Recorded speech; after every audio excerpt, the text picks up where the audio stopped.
Bueno, muchas gracias. Y como siempre hay preguntas para el público, ¿verdad? Para que pongan atención como estímulo.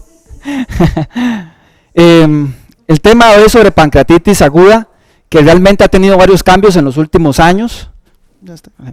Okay, más bien quería preguntarles a los que reportan TAC, que hay asistentes de otros hospitales, si están utilizando la clasificación nueva de Atlanta 2012 y si están utilizando el índice de severidad modificado o están utilizando todavía los términos anteriores. No sé cuál ha sido la experiencia de otras personas.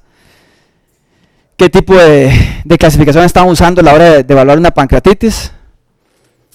No sé si alguien quiere hacer algún comentario acerca de eso, compartir la experiencia que hemos tenido. ¿Llegan pancreatitis? ¿Bastantes? ¿Sí? ¿Ven bastante? No, no muchos. Ok, bueno, en el Calderón Guardia pues sí, llega mucha pancreatitis. La gente que está haciendo guardias pues sí llega mucha pancreatitis, ¿verdad? Es un tema de todos los días y por eso es importante pues manejar bien la pancreatitis aguda. Básicamente el abordaje hoy es por TAC, ¿verdad? Por tomografía, que realmente es la herramienta de mejor valor en la pancreatitis. Obviamente pues el ultrasonido tiene un manejo inicial en el choque, sobre todo la etiología, cuando es biliar o no biliar, pero en cuanto al pronóstico y al manejo del paciente va a ser la tomografía el que va a dar la pauta, ¿verdad? Entonces por eso es tan importante conocer bien cómo se usa esta herramienta. ¿Cuál va a ser la lista que vamos a ver hoy prácticamente? Pues revisar los nuevos términos discutidos en el consenso de Atlanta 2012. Vamos a hablar de un nuevo término que se introdujo, que es la necrosis encapsulada. Vamos a repasar cómo estadiar la pancreatitis aguda, el índice de severidad de la pancreatitis, el que ya conocíamos desde el 92, y cómo las nuevas modificaciones que se le hicieron. Y hablar un poco sobre todo de la sobreinfección como complicación de la pancreatitis y el manejo. Esa bolita es cuando le pase la bolita a ustedes para que conversemos sobre los temas que vamos a poner ahí, sobre los casitos, para que pongan atención. El consenso se publicó en varias revistas, esta es una de ellas, la revista de gastroenterología y hepatología, se publicó en el 2013, es importante que lo lean. Al final yo les voy a dar un link de un Dropbox para que tengan los artículos y la charla, entonces ahí pueden ustedes ir y leer eso para que terminen de completar lo que veamos hoy. Y además estamos haciendo una grabación para subirle una página que tienen los residentes del Hospital Calderón Guardia, que ojalá que fuera una página para todos los hospitales y poder ahí subir charlas y que todos estemos compartiendo lo que se ve en un hospital y en otro y todos estemos nutriéndonos de esa información. Bueno, en el consenso se habló sobre el diagnóstico de pancreatitis aguda que debe cumplir dos criterios de estos tres: el dolor abdominal típico, elevación de la amilasa o la lipasa, que es más específica, al menos 3 veces por arriba del valor normal, o los hallazgos típicos de imagen en tomografía. Normalmente a la mayoría de pacientes se le va a hacer el diagnóstico con estos dos criterios, con solo 2 criterios que se cumplan es suficiente. Entonces el paciente viene con el dolor abdominal típico y con elevación de amilasas, eso es una pancreatitis aguda, entonces ya se hace el diagnóstico en base a la clínica y el laboratorio. Algunas veces puede haber casos donde el dolor no es tan típico o la elevación de las enzimas no es la esperada para una pancreatitis. En esos casos de duda es cuando acudimos a las imágenes desde temprano para hacer el diagnóstico. ¿Okay? Se dividió la pancreatitis en 2 tipos de cursos clínicos, en lo que es la fase temprana de menos de una semana y la fase tardía más de una semana. En la fase temprana prácticamente el paciente, el manejo va a ser basado en los hallazgos clínicos y de laboratorios. Se va a evaluar si hay un síndrome de respuesta inflamatoria sistémica o fallo de algún órgano.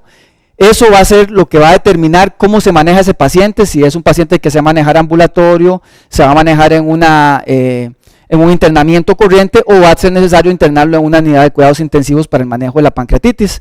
Vean ustedes que en la primera semana las imágenes son prácticamente no necesarias. Se va a manejar por el punto de vista clínico. Y tenemos una fase tardía, más allá de una semana, desde el inicio de los síntomas de la pancreatitis. Esto es importante, el inicio de los síntomas, no desde que ingresa al hospital, sino desde que comenzó la sintomatología de la pancreatitis. Y en este caso, las imágenes juegan el rol esencial en pronóstico y en manejo del paciente. Aquí es donde venimos nosotros con nuestra tomografía a hacer la diferencia. Ese es el punto donde las imágenes juegan el rol más importante, a partir de la semana en ese paciente. La severidad se va a dividir en leve, moderada y severa. En la leve no hay fallo orgánico, no hay complicaciones locales ni sistémicas del paciente. Es el paciente que se va a manejar en forma, muchas veces con una sonda nada más y ayuno, ¿verdad? y tenemos una moderada y una severa. En la moderada ya hay un fallo de órganos que no persiste más de 48 horas, o sea, comienzan a fallar órganos, pero solo 2 días. Ya de 2 días en adelante el paciente comienza a salir adelante, mientras que en la severa el fallo orgánico es persistente. También en la moderada, pacientes que no tienen fallo orgánico, pero que tienen complicaciones locales, vamos a ver más adelante algunas de las complicaciones locales posibles, también van a ser catalogadas como una pancreatitis moderada. ¿Okay? Y la pancreatitis severa, fallo orgánico persistente por más de 48 horas. Esto es totalmente clínico, ¿verdad? Y no sé si han escuchado el score de Marshall. Yo estaba acostumbrado cuando llegaban los residentes de cirugía o el de emergencias. Venimos para hacer un TAG a una pancreatitis. Bueno, ¿cuánto tiempo lleva de evolución? Eso es muy importante, ¿verdad? Preguntarlo cuánto tiempo tiene de dolor para saber si le hacemos el TAG o no. Y cuánto es el Ramson, cuánto es el Apache. Bueno, pues ya ahora lo recomendado, el consenso, lo que recomienda es el score de Marshall. Ya ahora el Apache y el Ramson ya se quedaron atrás. Este score de Marshall se basa sobre todo en evaluar la parte del sistema respiratorio, sistema renal y la parte cardiovascular.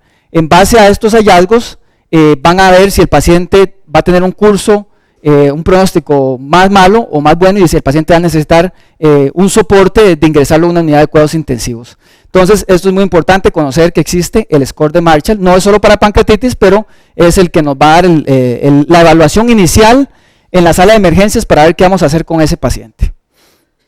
¿Okay?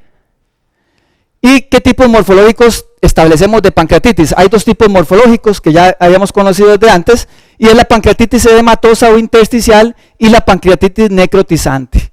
La pancreatitis intersticial, donde lo que hay es un edema del páncreas, pero no hay necrosis. Puede haber colecciones fluidas alrededor del páncreas por los cambios inflamatorios y la liberación de enzimas.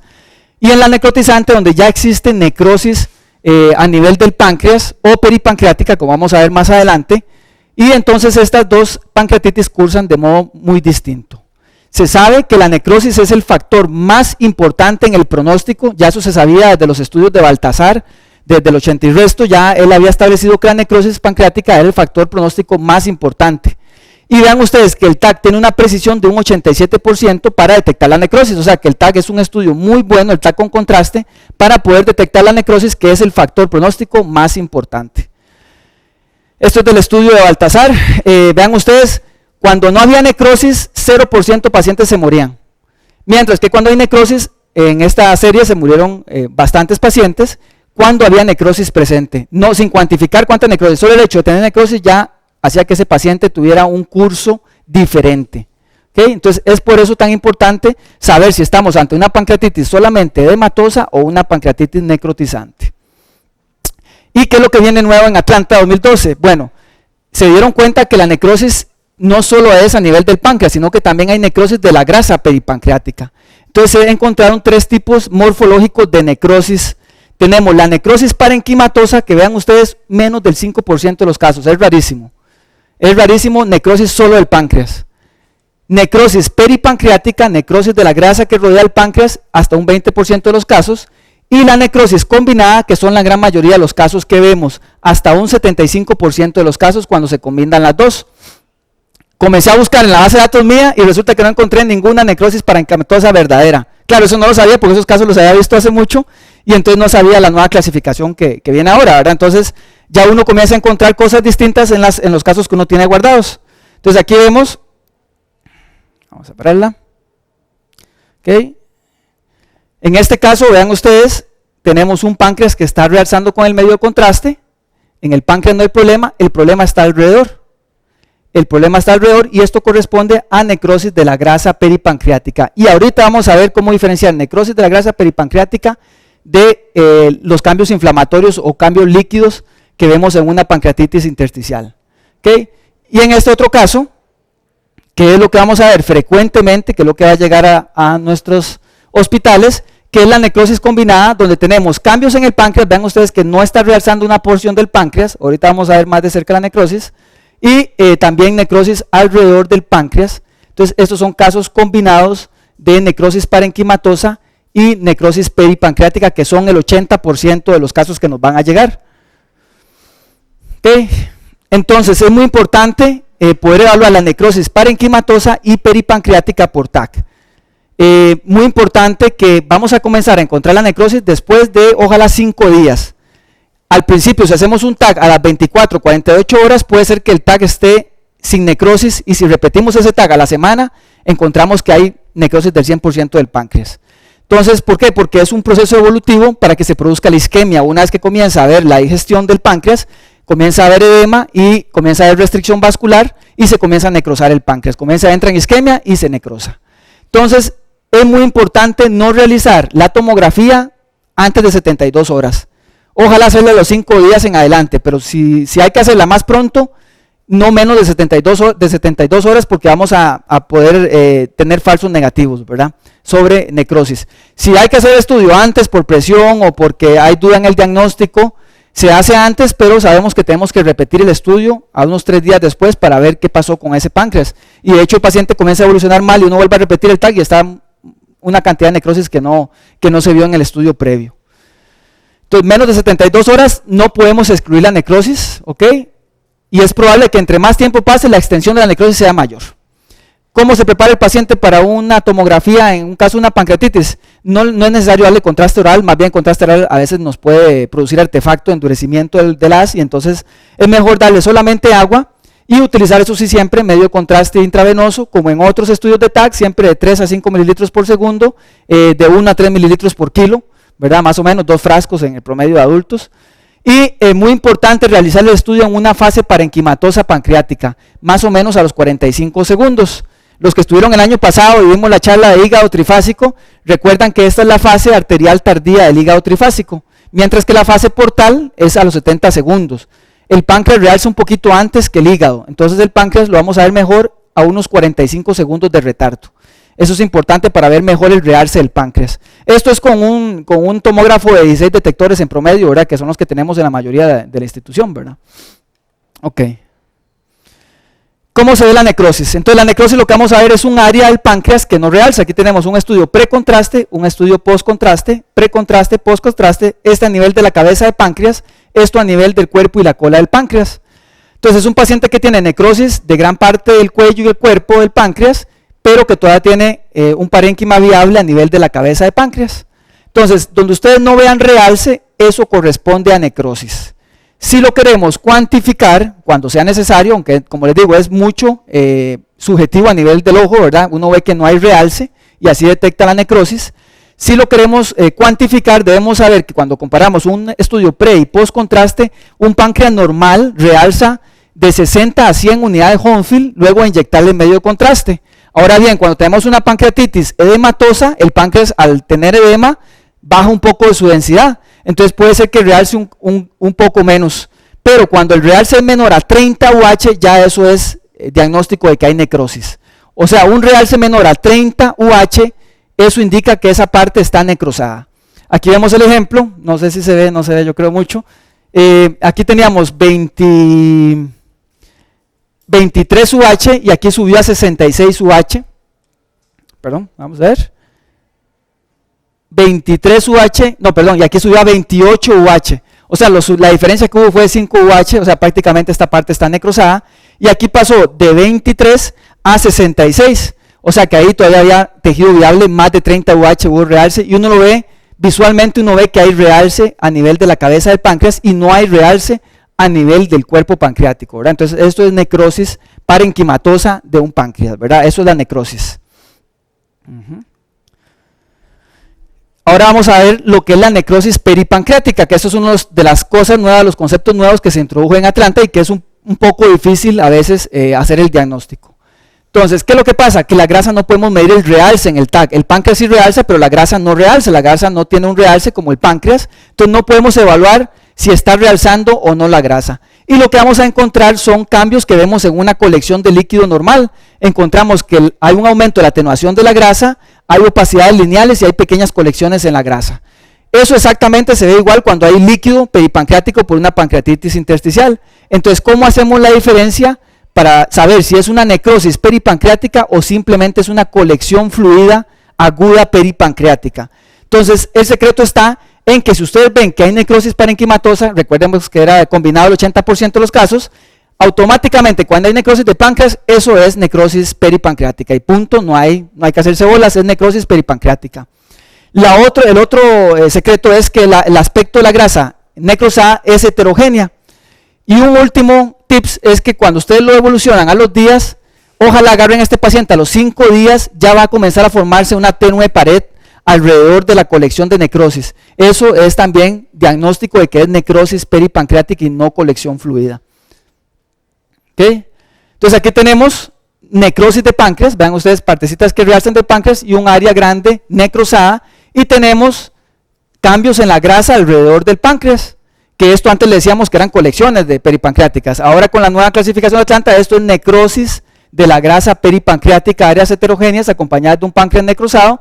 Esto corresponde a zonas de necrosis, liberación de enzimas y se necrosa la grasa. ¿Qué pasó con este paciente 22 días después? Vean ustedes cómo se comienza a hacer una pared alrededor de la necrosis del páncreas y peripancreática, y cómo la pared también se extiende a los tejidos peripancreáticos que correspondían también a zonas de necrosis. Comienzan a licuefactarse y a formar una colección más definida. Eso es lo que pasa con la necrosis, que no pasa con las colecciones fluidas intersticiales, como vamos a ver más adelante. ¿Okay? Otro caso, vean ustedes, tenemos necrosis en el páncreas y cambios en la grasa que ya tienen una pared sutil que comienza a captar el medio de contraste. Entonces, tenemos áreas heterogéneas en la grasa que rodea el páncreas y que tienen una sutil captación periférica. Ya este paciente tiene probablemente 5 o 7 días de estar con su pancreatitis, por eso es el momento ideal para ver esto, porque es más sencillo diferenciar una necrosis peripancreática a esta altura que cuando estamos en un proceso de 3 días que todavía no hay una buena licuefacción de la grasa. Entonces este paciente tiene una extensa necrosis peripancreática. ¿Okay? Aquí tenemos las zonas de necrosis, vean ustedes cómo se ve, como existe ya una pared, el contenido es heterogéneo, áreas de grasa interdispersas entre las zonas de densidad líquida que contiene la zona de necrosis grasa. ¿Okay? Entonces, estos son los 4 tipos de colecciones que vamos a tener en una pancreatitis aguda según el consenso de Atlanta. 4 tipos, ya no se habla de flemón, ya no se habla de colecciones agudas así nada más, sino que se le tiene que poner el apellido. Tenemos colecciones fluidas peripancreáticas agudas, colecciones necróticas agudas, pseudoquistes, que vamos a ver ahorita que ya son los menos. Todo lo que llamamos pseudoquistes antes, ahora sabemos que son necrosis encapsuladas, que es el último tipo. Entonces son 4 tipos de colecciones que podemos tener en una pancreatitis: la colección fluida peripancreática, la colección necrótica aguda, el pseudoquiste y la necrosis encapsulada. ¿Okay? Esto es un esquema, vean ustedes, que vamos a tener cada una de estas colecciones en un tipo de pancreatitis dado. En la pancreatitis intersticial, cuando tenemos menos de 4 semanas, vamos a tener colecciones agudas peripancreáticas. Y cuando tenemos más de 4 semanas, se forma una pared y se transforma en un pseudoquiste. Esta es la evolución natural de la pancreatitis intersticial. Mientras que en la pancreatitis necrotizante, cuando tenemos menos de 4 semanas, vamos a tener una colección necrótica aguda. Y después de las 4 semanas, tenemos una necrosis encapsulada. Después de 4 semanas. Si ustedes ven una colección en un páncreas que está necrosado, ven una colección peripancreática que ya está formando pared, si tiene 22 días, es una necrosis aguda, una colección por necrosis aguda. Si tiene 35 días, ya sería una necrosis encapsulada. O sea, es cuestión de tiempo. Si la evolución, el tiempo nos dice que ya pasaron 4 semanas, ya eso se llama necrosis encapsulada si tiene pared. Mientras que si tiene pared, está formada la colección como la que les puse antes, pero ya 22 días, se sigue llamando una colección necrótica aguda, una necrosis aguda. ¿Okay? Y nunca vamos a ver necrosis en la pancreatitis intersticial y no vamos a ver zonas de necrosis y zonas pseudoquistes en una pancreatitis necrotizante. Cada una sigue su historia natural, ¿verdad? Eso ya se ha evidenciado en los diferentes estudios. Aquí vamos a tener las 4 características. Entonces tenemos lo que es la colección fluida que está confinada por planos faciales en una pancreatitis edematosa intersticial, puro líquido, es homogéneo. Si ustedes le dan seguimiento a este paciente, no va a formar colecciones como la otra. Este va a tener una evolución mucho mejor. Este paciente clínicamente, de hecho, cuando revisé los casos míos, casi no veo ninguna de estas. ¿Por qué? Porque estos casi nunca les mandan TAC, porque a la hora de hacer los exámenes de laboratorio y la clínica, son pacientes que están cursando con una pancreatitis con una clínica leve, ¿verdad? Entonces son pacientes que se manejan conservadoramente. Menos de 4 semanas, pancreatitis intersticial, homogénea, son las características de una colección peripancreática fluida aguda. ¿Qué pasa con estas? 50% se resuelven antes de 4 semanas, desaparecen, se absorben. 50% de estas van a persistir al final. Algunas se forman en pseudoquistes y otras nos damos cuenta que en realidad eran necrosis, que habían sido mal catalogadas al principio. ¿Okay? Necrosis peripancreática sin necrosis del parénquima. Ya cuando comienza a pasar las semanas, comienza a formarse una zona de necrosis encapsulada y esto correspondía realmente a una pancreatitis necrotizante peripancreática que no habíamos podido hacer el diagnóstico correctamente al principio. Esta es la colección necrótica aguda, la vamos a ver en la pancreatitis necrotizante, va a ser más heterogénea y puede ser intra o extrapancreática. Se me olvidó decirles, la otra colección que acabamos de ver nunca va a ser intrapancreática, siempre va a ser peripancreática. Cuando ustedes vean una colección dentro del páncreas, siempre va a ser o una necrosis aguda o una necrosis encapsulada si tiene pared y lleva más de 4 semanas. Entonces, colecciones dentro del páncreas siempre van a ser necrosis. ¿Okay?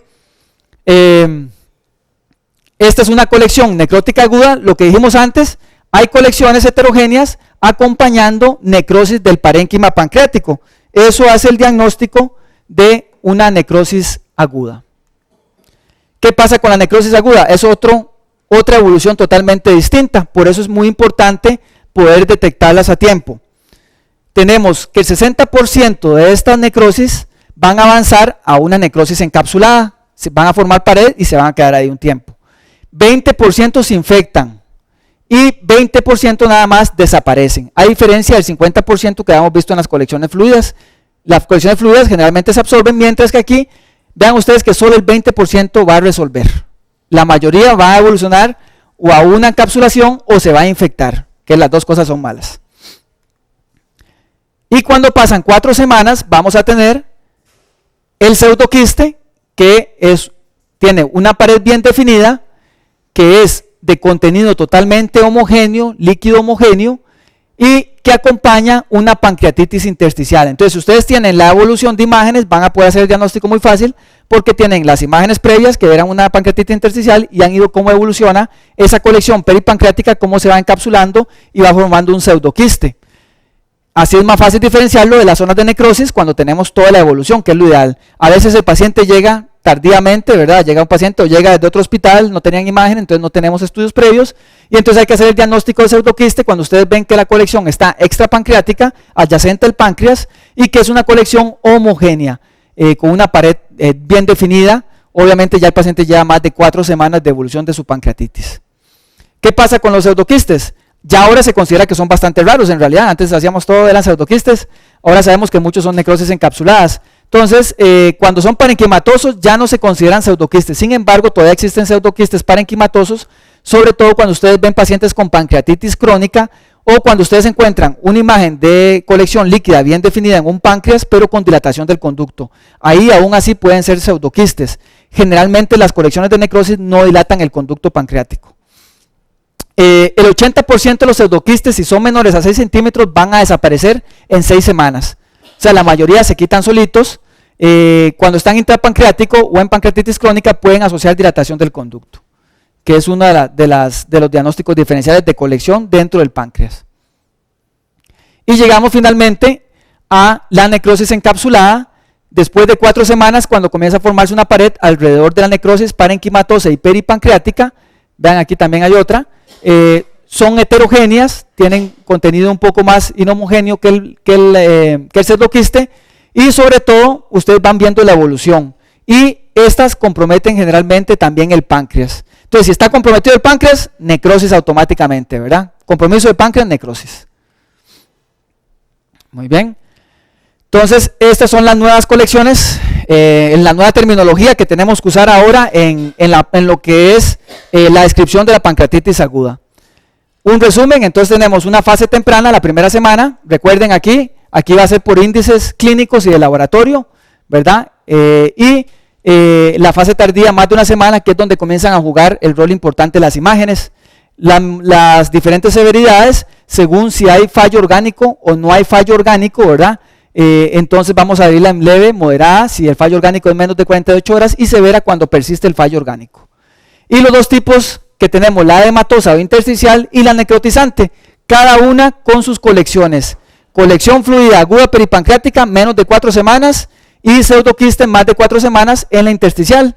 Y en la necrotizante, menos de 4 semanas, colección necrótica aguda, y más de 4 semanas, necrosis encapsulada. Esa es la terminología que debemos utilizar cuando describimos una pancreatitis por TAC. La resonancia se ha visto que puede tener un rol importante a la hora de diferenciar pseudoquistes de necrosis encapsuladas. Este es un caso de la literatura.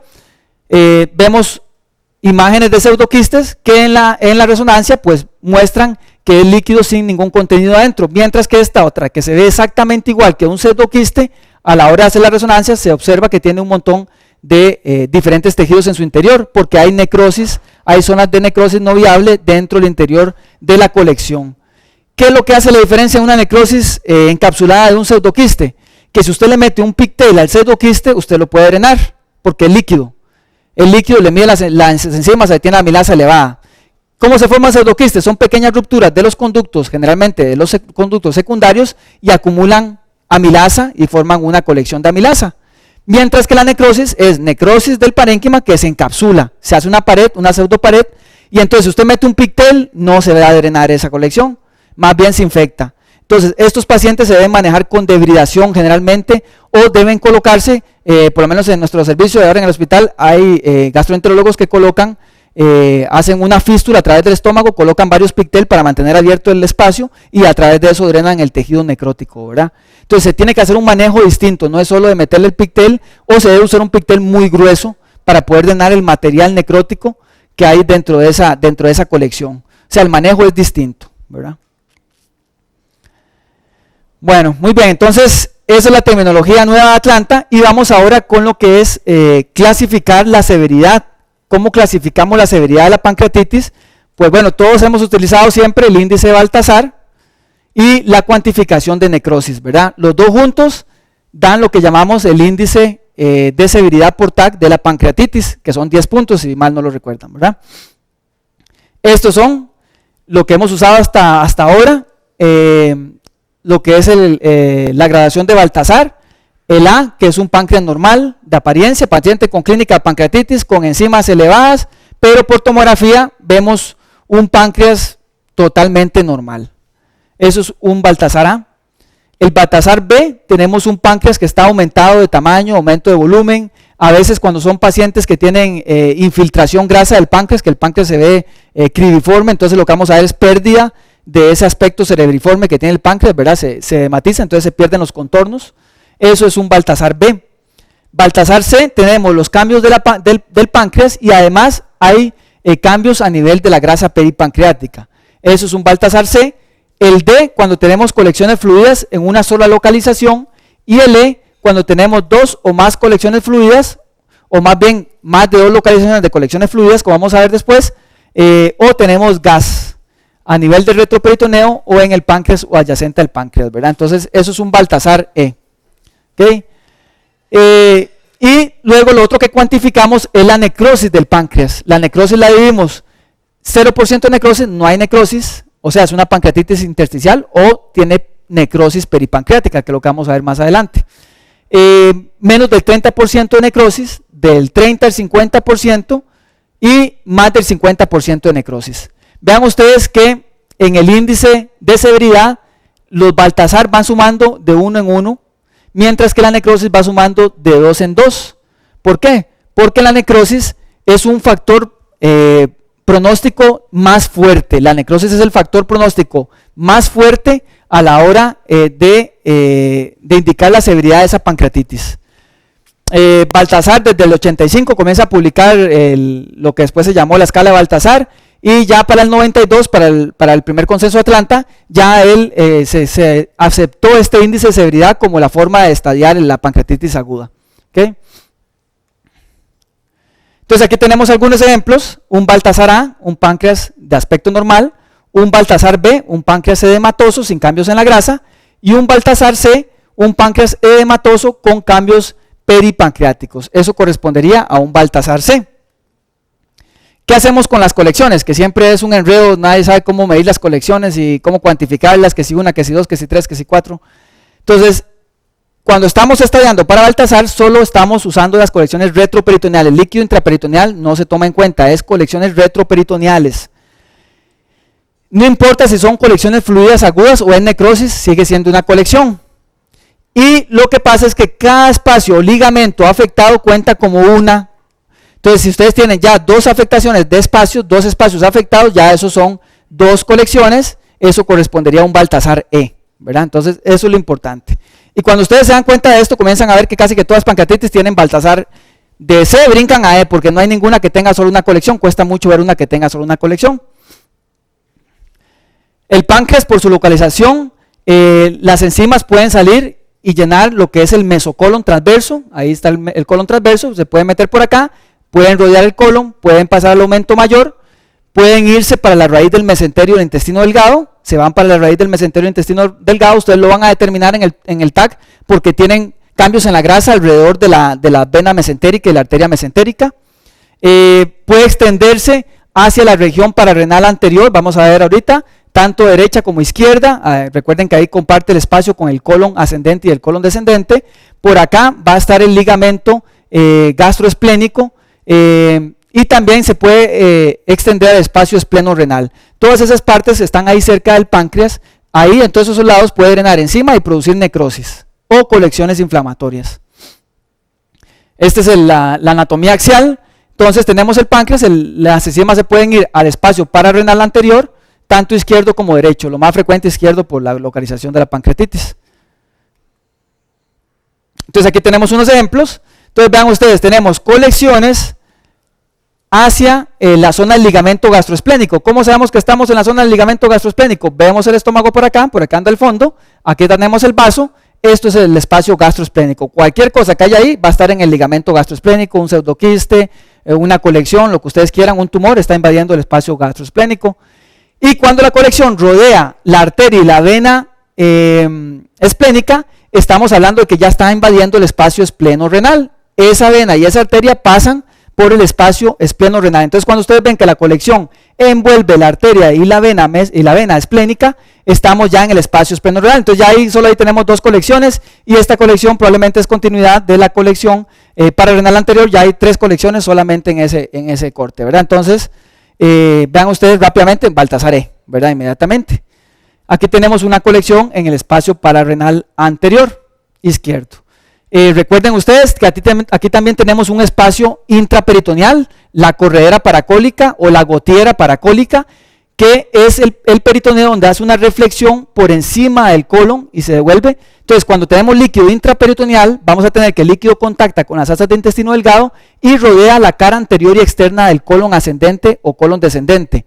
Mientras que cuando estamos en el espacio retroperitoneal, el líquido va a llegar desde la zona medial a contactar la zona posterior del colon. Esto está en retroperitoneo. Si está por acá, está intraperitoneal. ¿Okay? Otros ejemplos, vean ustedes cómo el edema de la pancreatitis viaja rodeando los vasos mesentéricos hacia la raíz del mesenterio del intestino delgado. Esta es la raíz del mesenterio intestino delgado, es otra localización más. Hacia el aumento mayor, vean ustedes toda la grasa que está por delante de los intestinos, eso es el aumento mayor. Y rodea también el colon transverso, vean ustedes el colon transverso, el ángulo esplénico del colon está rodeando, y el espacio pararrenal anterior. Todo esto son localizaciones frecuentes donde encontramos líquido a nivel de una pancreatitis. Y ahí está la bolilla que rebota. Entonces la primera pregunta, a ver quién nos ayuda, y vamos a enfocarnos acá en esta zona. Vean estos dos casos. ¿Quién me quiere ayudar a explicar dónde están localizados esos líquidos? Vamos a comenzar, son 5 preguntas en total. ¿Cuántos residentes del Calderón hay? Que levanten la mano. Para saber los residentes del Calderón, levanten la mano, tranquilos. Ok. ¿Residentes del San Juan? Ok, perfecto. ¿Y residentes del México? Ok, excelente. Bueno, empecemos de allá para acá, entonces empecemos con los del México. ¿Quién es el primer valiente? ¿Quién quiere explicarnos dónde están estas colecciones líquidas? ¿En qué ubicación están? Aquí todos sabemos lo mismo, así que tranquilos. Nadie se va a burlar de nadie.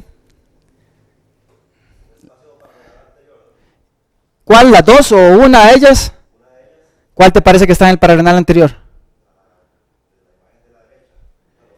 Esta pararrenal anterior. ¿Y esta dónde lo ubicarías? Espacio de Morrison, ¿será eso? ¿Se acuerdan del espacio de Morrison? El espacio de Morrison es un espacio intraperitoneal, el espacio es hepatorrenal, ¿verdad? ¿Cuál crees que sea esta localización? Morrison esta y esta pararrenal anterior. Ok, entonces resulta que el espacio de Morrison es el espacio subhepático derecho posterior, ¿verdad? Ese es el nombre del espacio de Morrison. Entonces, el espacio de Morrison es un espacio intraperitoneal y está rodeando el hígado. Entonces, cuando hay líquido subhepático, el líquido va a rodear la punta del hígado. Entonces, cuando ustedes vean que el líquido hace este movimiento, eso está intraperitoneal. O sea, esto es perihepático, subhepático, espacio de Morrison.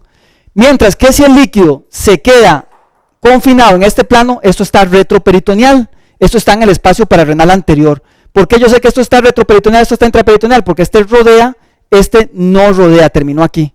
Entonces, eso es muy importante, por ejemplo, en trauma. Si ustedes ven hemoperitoneo, aquí, ya ustedes saben que se puede haber roto el hígado, se puede haber roto el vaso, que sangran para todo lado.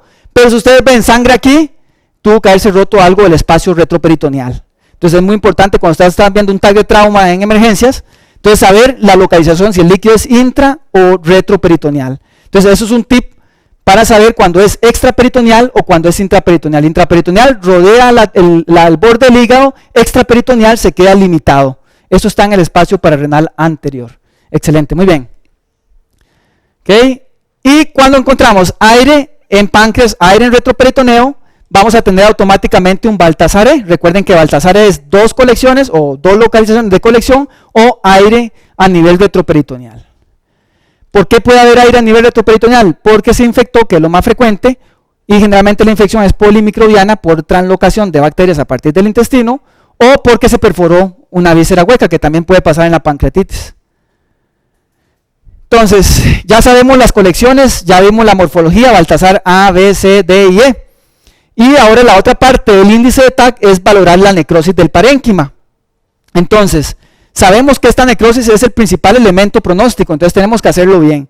Entonces ya sabemos que declaramos necrosis cuando no realza o realza menos de 30 UH. Eso si tenemos la dicha de que se le hizo un TAC sin y con contraste, ¿verdad? Si no, a puro ojímetro. ¿Okay? ¿Cómo cuantificamos la necrosis? Pues es realmente subjetivo, ¿verdad? Tenemos que clasificarla en menos de 30, de 30 a 50 y más de 50% de necrosis.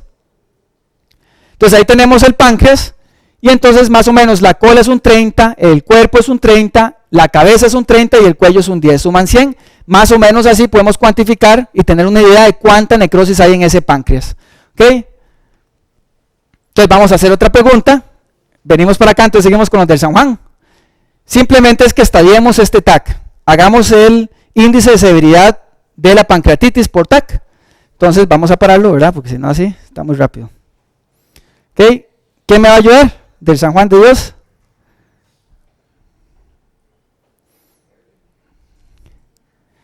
Los que hayan rotado más por TAC. ¿Quién es el mayor? Eso. Le tocó.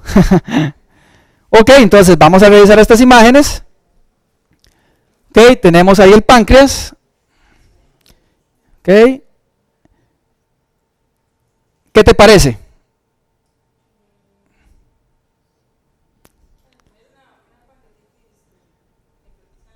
Exacto, muy bien. Tenemos focos de necrosis en el páncreas, ya es una pancreatitis necrotizante. Entonces, ¿esto qué sería? ¿Qué tipo de colección sería? Colección necrótica peripancreática aguda, ¿verdad? O sea, no hay duda en eso, ya todos sabemos que ya eso no es una colección fluida, ¿verdad? Es una colección necrótica. ¿Ok? Muy bien, entonces ya estableciste el tipo morfológico de pancreatitis, excelente, y el tipo de colección que tenemos. Probablemente lleva menos de 4 semanas, debe estar en su etapa reciente. Y entonces, ¿cómo le estallamos?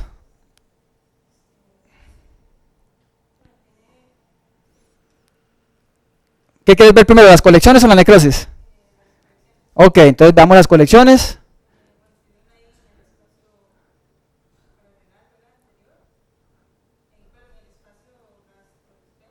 Ajá. Y se extiende. ¿Sí? Ya ahí no hay ni que hacerse bolas, ¿verdad? Ya tenemos una Baltasar, ¿verdad? ¿Y de necrosis, cómo andamos?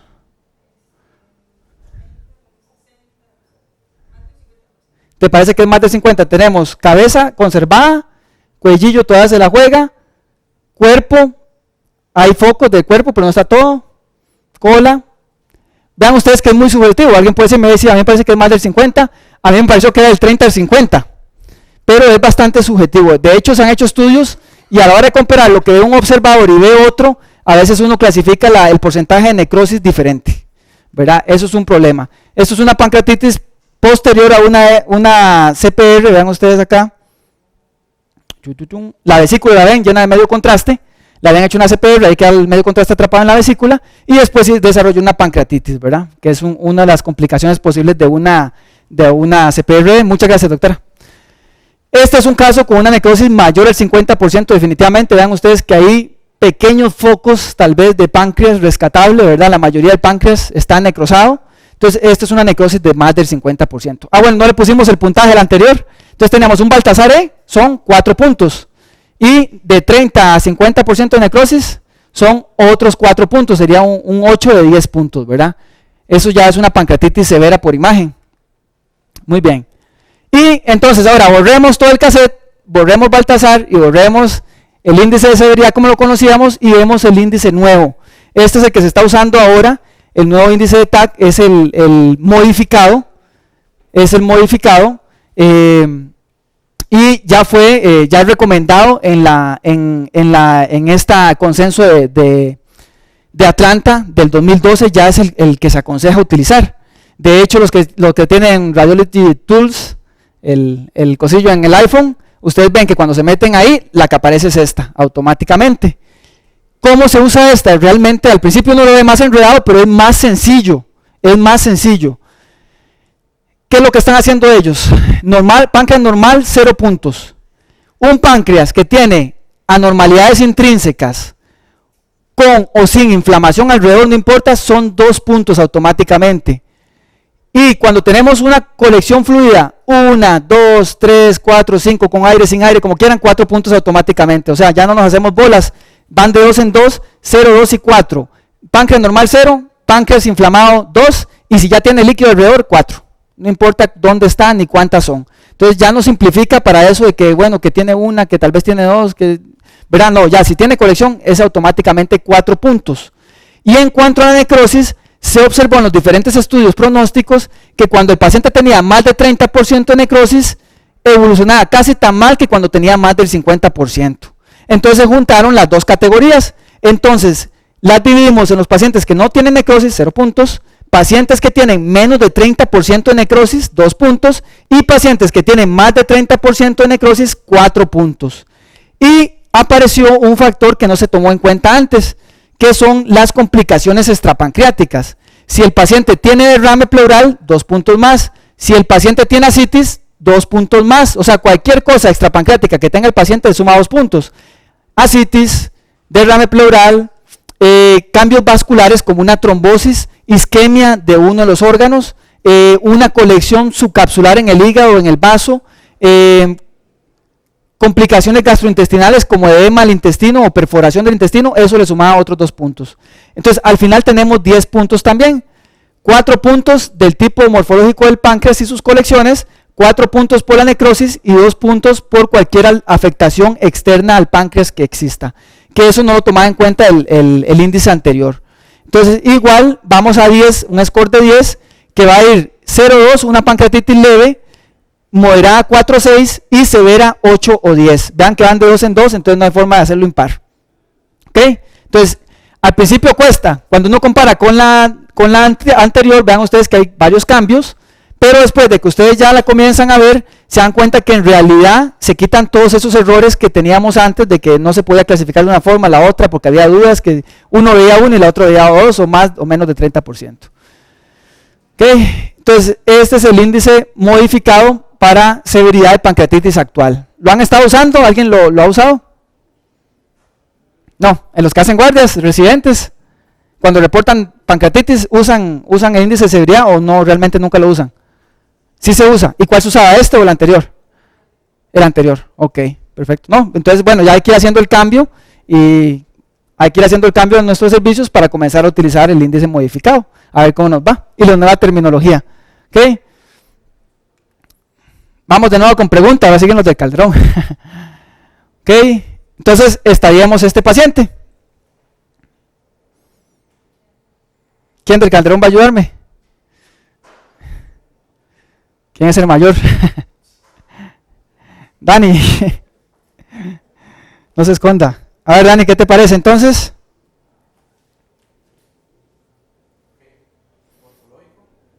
Ajá. ¿Qué tipo de pancreatitis tiene?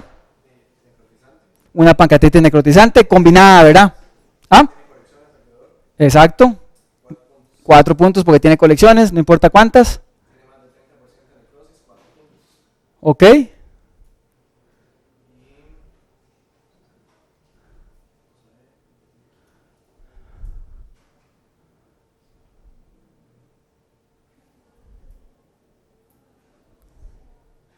No te metí todo el tag, ¿verdad? Pero, ¿se ve alguna complicación en estos cortes?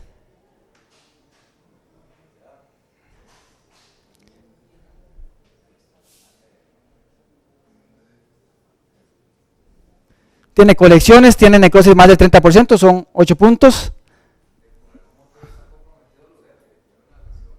Tiene una lesión en riñón que fue incidental, exactamente, sí, ahí Oscar la vio. Ven, tiene una lesión aquí en esta zona, una lesión sólida que está captando, ¿verdad? Que eso, pues sí, hay que verlo después, ¿verdad? Sí, no tiene relación con la pancreatitis, pero sí, exactamente, tiene una lesión en riñón. Ok, entonces usamos el índice de severidad nuevo, tiene colecciones necrosis pancreáticas 4 puntos, necrosis más del 30%, 4 puntos, entonces tenemos un score de 8, ¿verdad? Una pancreatitis severa, al menos aquí no se ven complicaciones pancreáticas en estos cortes, ¿verdad? Entonces, muy bien, Dani, excelente.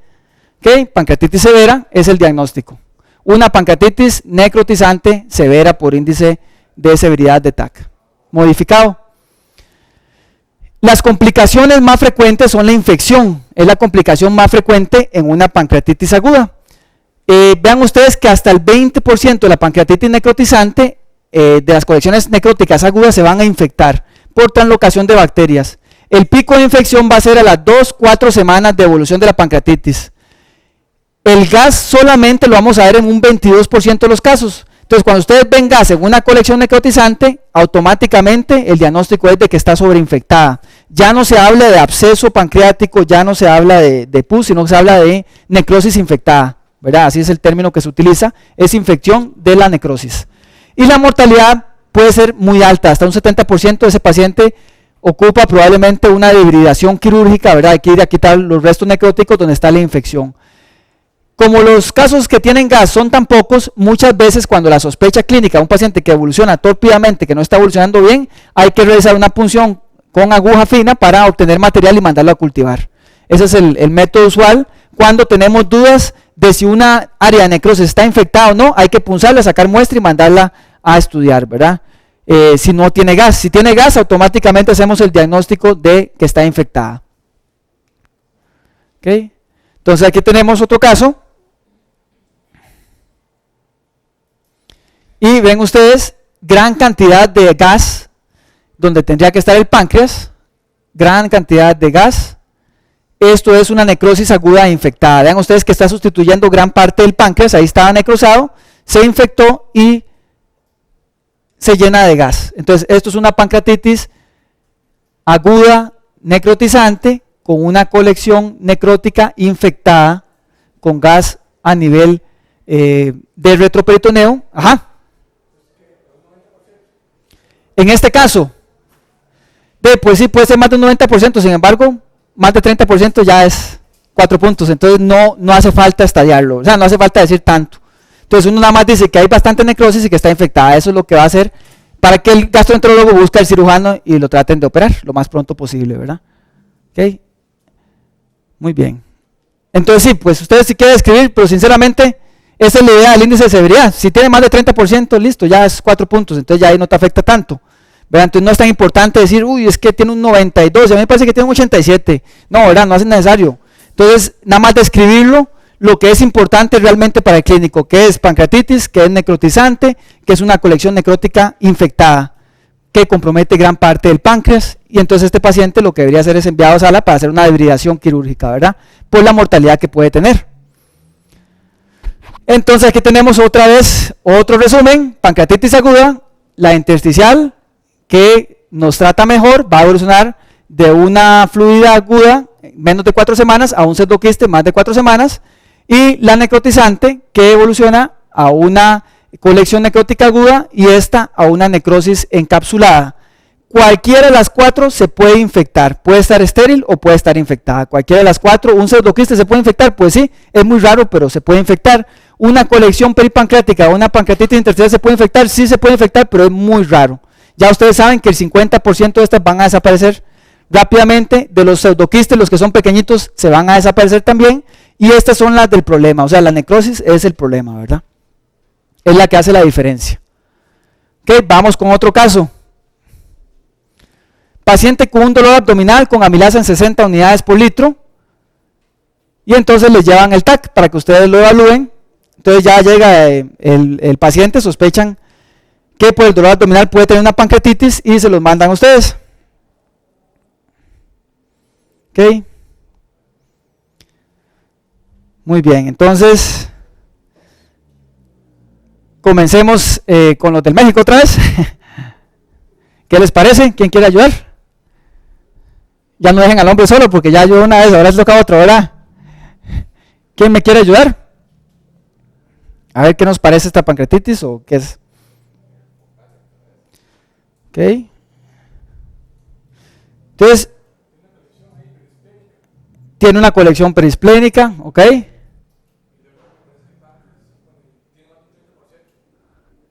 Tiene más de un 30% de necrosis.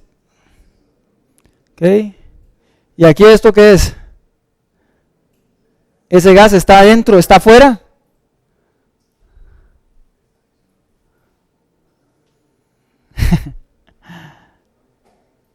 Hay gas que no está en ninguna parte del tubo digestivo, ¿verdad? Ese gas está afuera. 8 puntos más. Entonces, voy a darte un poco más de datos clínicos. Esta es la historia típica. Masculino de 57 años internado por un infarto agudo del miocardio en la unidad coronaria hace 5 días. Y estando internado comenzó con un dolor abdominal agudo, que el que lo estaba viendo ahí, el de residente de medicina interna, dice que es un abdomen peritonítico. Le hacen las pruebas y sale la amilasa en 60 unidades por litro, las enzimas cardíacas y el electro estaban normales, o sea, ya no estaba infartándose. Primero él descartó que no se estuviera infartando y le hizo enzimas y salieron asá. De nuevo, ¿qué les parece este caso? ¿Ah? ¿Qué me está hablando? Ok. Una perforación intestinal. ¿Por qué te parece una perforación intestinal?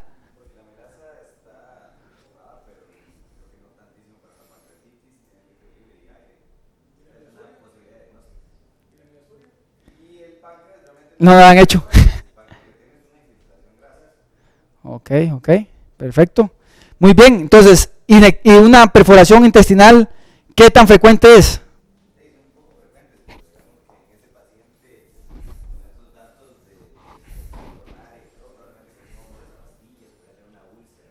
Entonces, una perforación de estómago sería. Ok, muy bien, entonces, revisemos otra vez con calma el TAC. Ok, vean ustedes que habían cosas que no nos habíamos fijado. Ahí está con la ventana de pulmón. Entonces, esto que está aquí no es intestino, esto es medio contraste que está por fuera del estómago. Ven aquí con aire. Y si uno pone atención, vean que viene la colección de medio contraste desde aquí, por este chorrito, viene por acá. Y por acá está la úlcera perforada, ¿la ven? Se perforó, el medio contraste disecó, ahí se coleccionó, todo esto es aire, medio contraste por fuera. Vean ustedes que hay burbujas por acá.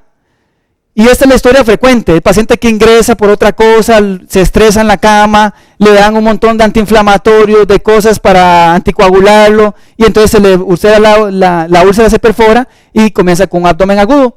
Cuando ustedes tienen una úlcera perforada, busquen siempre el aire alrededor del segmento 1, por delante del estómago, por detrás del estómago, ahí van a encontrar. Generalmente la que se perfora está en el antro, en la primera porción de duodeno, y ahí es donde van a encontrar el aire, ¿verdad? Entonces hay que tener siempre en cuenta el diagnóstico, muy bien, porque se la fue con la clínica, ¿verdad? La clínica ayuda, no tenía la amilasa tan elevada, y cuando dijimos que se infectaban las pancreatitis, se infectan de 2 a 4 semanas, sería muy raro que el paciente ingresó con un infarto, le dio una pancreatitis hoy y ya tiene infección de la pancreatitis, ¿verdad? Es muy raro que un paciente evolucione a una necrosis infectada tan prontamente. Entonces había que buscar un diagnóstico alterno, y en este caso, si uno comenzaba a buscar los signos tomográficos, se da cuenta de que había extravasación del medio de contraste inclusive. O sea, igual, aunque ustedes no vean extravasación, cuando ven aire alrededor del estómago, por delante del páncreas, alrededor del duodeno y en la cara medial del hígado, siempre piensen en úlcera gástrica perforada, ¿verdad? Entonces comienzan a buscar en estómago, ven si hay un área engrosada y tiene generalmente burbuja cerca, donde se perfora, ahí queda el caminito de burbuja siempre.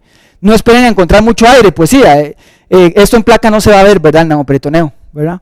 Y por ultrasonido uno a veces encuentra cambios en personas mayores con úlceras perforadas, uno a veces logra ver la grasa edematosa en el ligamento patogástrico, uno cuando va a hacer corte del estómago y el hígado, ojalá sea un paciente delgado y pueden usar el transductor lineal, van a ver cambios en la grasa y van a comenzar a ver reverberación por pequeñas burbujas de aire. Entonces usted inmediatamente lo pasa al TAC sin contraste ni nada, y ven aire afuera y listo, hacen el diagnóstico para que sea llevado a sala de operaciones, ¿verdad?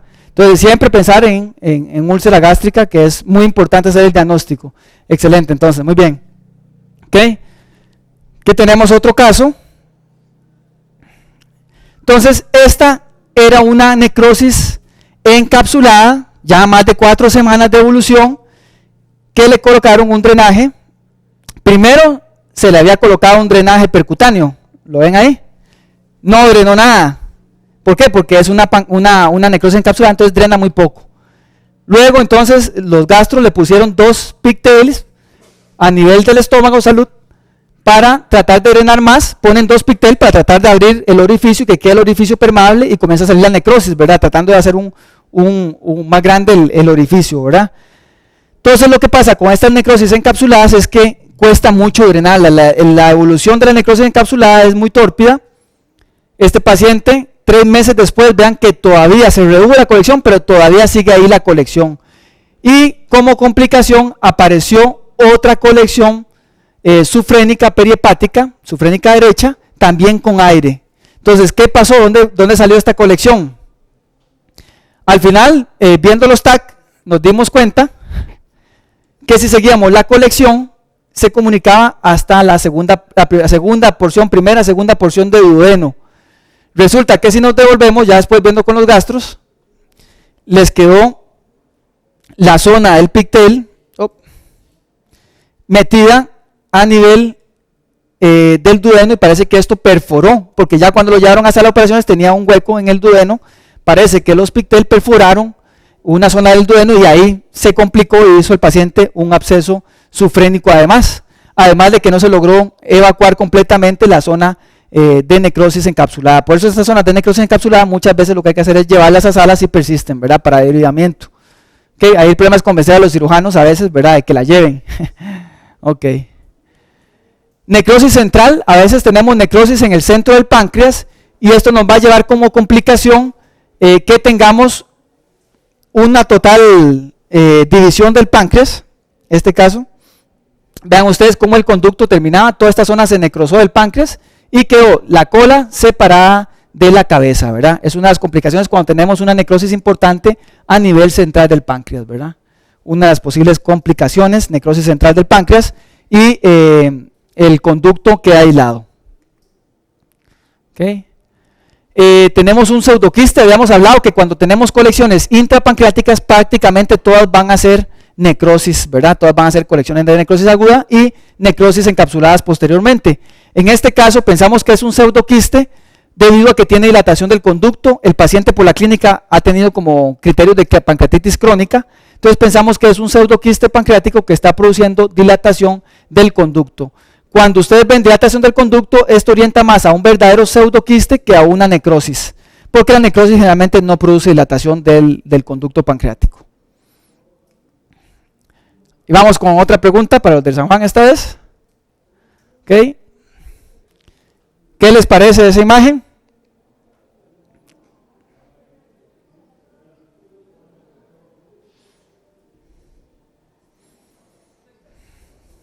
Sí, claro.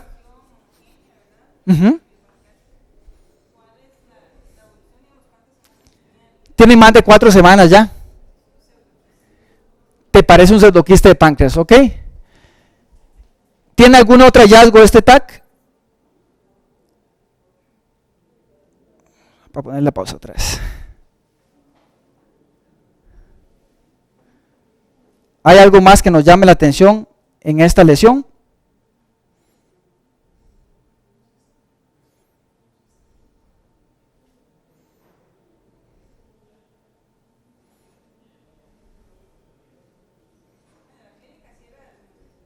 Sí, sí, era clínica de pancreatitis y todo. Pues sinceramente ya ahorita había vuelto todo a lo normal. Ya se me pasó. Lo que quería que vieran es cuando uno tiene lesiones, pancreatitis aguda, colecciones, pseudoquistes, necrosis encapsulada, hay que ver siempre cuando están en la cola o un tumor en la cola, siempre hay que ver la vena y la arteria esplénica. Recuerden que la vena y la arteria esplénica pasan por ahí atrás de la cola de páncreas. A veces cuando estamos haciendo un ultra, el único signo que vemos de un tumor en la cola de páncreas es que tiene una trombosis o está agarrada la arteria o la vena esplénica, ¿verdad? Entonces es muy importante siempre revisar la vena esplénica. En este caso teníamos que la vena esplénica estaba trombosada, no se logra diferenciar la vena esplénica, donde hacemos las reconstrucciones. Okay, aquí un poquito más lento, la vena esplénica se pierde, no se ve, tenía ya una trombosis crónica y vean que inmediatamente comienza a hacer colaterales, ya lleva varias semanas de evolución, entonces tiene colaterales, esplenorrenales y colaterales a través del aumento para buscar la sangre y llegar a la vena porta. Muchas veces la vena porta se opacifica normalmente a través de la vena mesentérica superior, ¿verdad? Entonces siempre es importante buscar en una pancreatitis cómo está la vena y la arteria esplénica. Son dos estructuras vasculares muy importantes que podemos tener complicaciones como trombosis venosa o formación de pseudoaneurismas o trombosis de la arteria esplénica. Okay, entonces trombosis esplénica, trombosis arterial o pseudoaneurismas son complicaciones posibles de una pancreatitis aguda. Okay.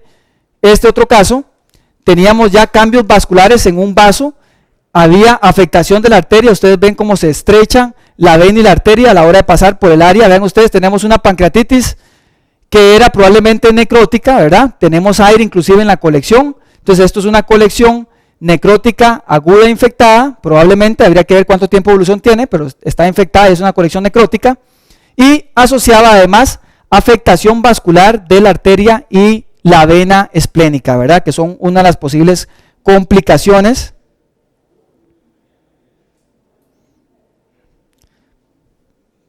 Vean ustedes cómo se estrechan las estructuras vasculares a la hora de pasar por la zona de colección, ¿verdad? Entonces eso altera el flujo hacia el vaso.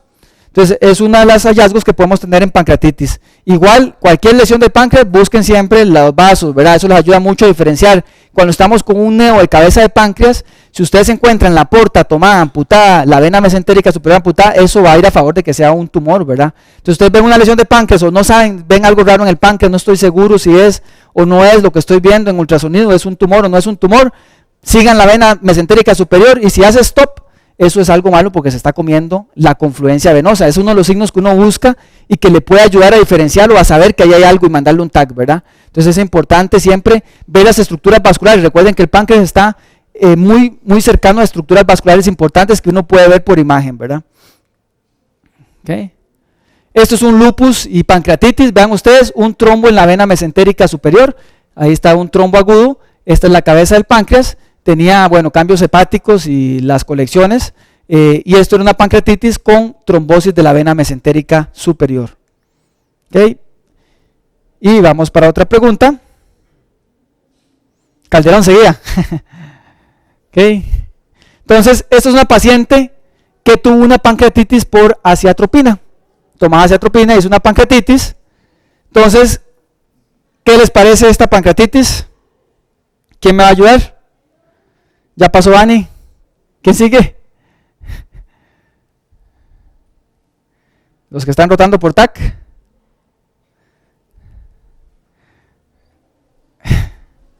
Jessica, el doctor Madrigal. Se van a quedar callados.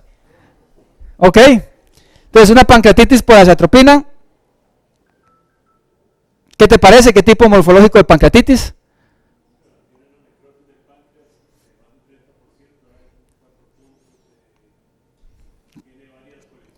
En varios planos, ¿verdad? Otros 4 puntos. ¿Y qué más?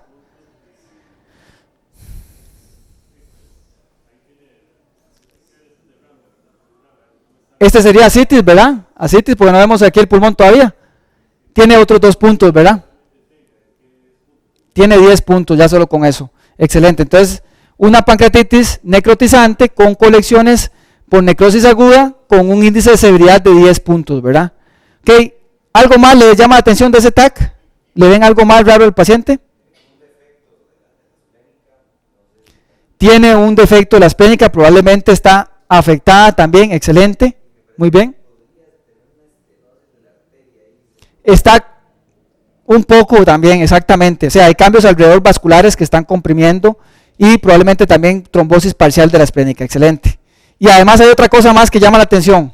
¿Qué otra cosa le llama la atención? No tiene nada que ver con la pancreatitis, pero llama la atención. El hígado está como heterogéneo. Yo pienso que también era vascular, porque vean ustedes que todo el tronco estaba como envuelto en cambios inflamatorios. Era una inflamación bastante severa la que tenía este paciente, ¿verdad? Tenía muchos cambios en la grasa. Pero hay otra cosa que llama la atención, que yo siempre le digo que... ¿Qué les parece el realce de las estructuras vasculares? ¿Hay algo raro en ese TAC? La aorta está en una fase arterial, ¿verdad? Pero, ¿y esta vena cava? ¿Por qué está así? Ven ustedes la vena cava, está súper densa, como si le hubiéramos metido el contraste a través del pie, ¿verdad? Ven ustedes qué raro. Entonces comienza uno a buscar y se va dando cuenta que la paciente tenía un síndrome de vena cava superior, por otra cosa que nada tiene que ver con la pancreatitis. Vean ustedes todas las colaterales que había desarrollado y le inyectaron el medio contraste por el vaso, pasó a través del sistema ácigos y lumbares hacia las ilíacas y hacia la vena cava inferior. Y por eso se opacificaba. No tiene nada que ver con la pancreatitis, pero llamaba la atención cuando uno veía el TAC que la vena cava pues estaba súper pintada todo el tiempo, ¿verdad? Que no tiene ningún sentido. Ustedes pueden ver la vena cava pintada a nivel retrohepático cuando tenemos insuficiencia de las cámaras derechas, ¿verdad? Que refluja el medio desde la aurícula y eso es un signo por TAC de que hay sobrecarga de cámaras derechas, ¿verdad? Pero nunca vamos a tener pintada la vena cava de esta manera desde abajo, ¿verdad? Entonces había que buscar una causa de por qué estaba pintada la vena cava así, ¿ok? Entonces esa era otra cosa que tenía además. También probablemente puede hacer, la pancreatitis puede producir edema de asas, inclusive perforación, ¿verdad? Debido a isquemia, por compromiso del paquete vascular de la mesentérica. Y este es el mismo paciente de la aciatropina. El primer TAC que les enseñé era de noviembre del 2010, después tenemos uno de enero, que es este, y después un año después, vean ustedes, por supuesto, toda la necrosis hizo lo que tenía que hacer, se encapsuló, se pusieron varios drenajes gruesos, y vean ustedes un año después, como la paciente,